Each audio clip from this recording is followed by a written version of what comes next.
Aspirin tablets can be used for growing healthy and productive plants, and it really works. Here's some of the best aspirin uses in the garden. Number 1. Increases the growth and productivity of plants. At the University of Rhode Island, gardeners made a solution containing 2 crushed aspirin tablets in 2 gallons of water and then sprayed the solution on their vegetable gardens every 3 weeks throughout the growing season. At the end of the season, they found that the treated plants grew more quickly and were more fruitful than the group that was left untreated.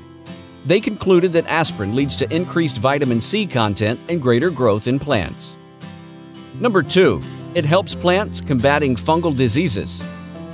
Verticillium and Fusarium wilt are common fungal diseases that can wipe out plants in a few days. Fortunately, the use of aspirin spray can significantly reduce the spread of fungus on the plant. It is also helpful in blight. A professor of plant sciences at the University of Rhode Island recommends adding 250 to 500 milligrams of aspirin to 1 gallon of water and spraying plants 2 or 3 times a month. The drug is especially effective in warding off diseases in the nightshade family, which include tomatoes or potatoes. Number 3. Help cut plants and flowers to last longer.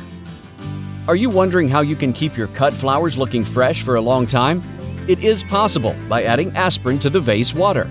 Crush an aspirin tablet, dissolve it in water, and add the solution to a vase. Salicylic acid reduces the production of ethylene. With reduced ethylene present, floral wilting is delayed and the cut plants can last longer. Number 4. Propagate plants from cuttings successfully. Rooting hormone helps the propagating plants from cuttings, and using it improves the success rate. Take a cup of distilled water and dissolve 1 uncoated aspirin tablet, and then keep the cut end of the plant in this rooting solution for a few hours before planting.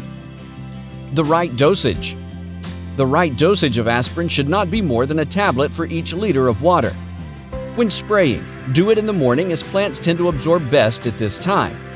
Also, spraying in the morning helps to avoid harming the beneficial insects such as bees and other pollinators, which are active later, and gives the plants a chance to dry too. Thanks for watching. Hit the like button and don't forget to subscribe for more such videos.